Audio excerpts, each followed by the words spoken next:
So I wanted to walk you through two cues that I think are going to help in your squat. I think you're building good strength, but we need a little bit more stability.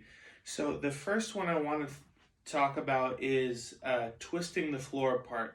And so what you're going to do is when you squat normally, everything is a little bit loose around the knee joint. So you're squatting down, and where if you look at my knee and my foot, everything's collapsing in a little bit, and that's not stable, and it's not going to give you a strong base to push off of.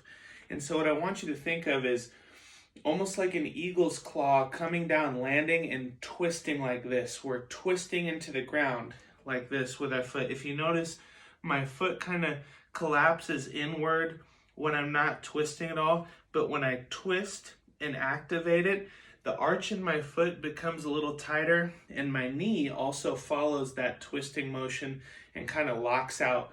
And so when I do that with both legs, I not only set my foot in a strong position, but I also twist my knees so that they're stable. And so at the top of each rep, as you're about to go down, I want you to think about twisting your feet into the floor, twisting your feet like this, and you can see how even though the position of your leg might not change that much, I'm kind of over dramatizing it so you can see, the tension should feel different. And so you go from passive and your leg and your foot are just kind of chilling there to I'm going to root myself into the floor. You see the action that my leg is taking and that my knee is taking. And so you're going to root yourself into the floor, twist the floor apart at the top of each rep, and then you're going to try and maintain that twisting motion as you go down. That way we can maintain that tightness all the way up to the top where you reset yourself. And so obviously you're going to want to do that with both feet so that when you're setting up to go down, you're twisting the floor apart and you go down, and the whole entire time you're thinking about not only pushing yourself up out of the hole, but twisting the floor apart so that we can maintain active tension in the foot and in the knees, and everything is nice and stable. And hopefully as you practice that, you'll feel the difference, and the repetitions and the movement will start to become a little bit more second nature, so you won't have to think about it as much. The second cue that I want you to think of is bracing with your upper back. So now that we've kind of addressed the lower body a little bit, we're going to address the upper back. So when the bar is up here, that's not really long enough.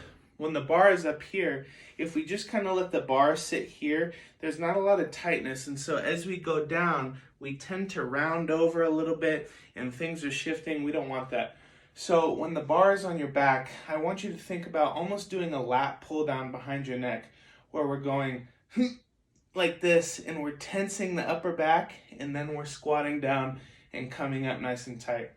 And so with both these cues, whether it's we're rooting our feet and twisting into the floor to stabilize the knees and the hips and the feet, or it's bracing and pulling the bar down over your back and trying to get those upper back muscles nice and tight, both of those cues, I want you to practice every single repetition. At the beginning of your warm-up sets, when the weight is still relatively light, that's the best time to practice these repetitions. So at the beginning of each rep, you're going to bend the bar and get that tight upper lat or tight upper back, and then you're going to twist the floor apart so we have those nice active feet and knees, and then you're going to squat. And then you're going to kind of mentally reset in between the reps. You're going to tight upper back, bend that bar, reestablish that tension by twisting the feet, and then go down again. And so every single repetition, you want to reset yourself mentally and do those cues over again in your mind. And over time, as you practice those things, they'll become second nature.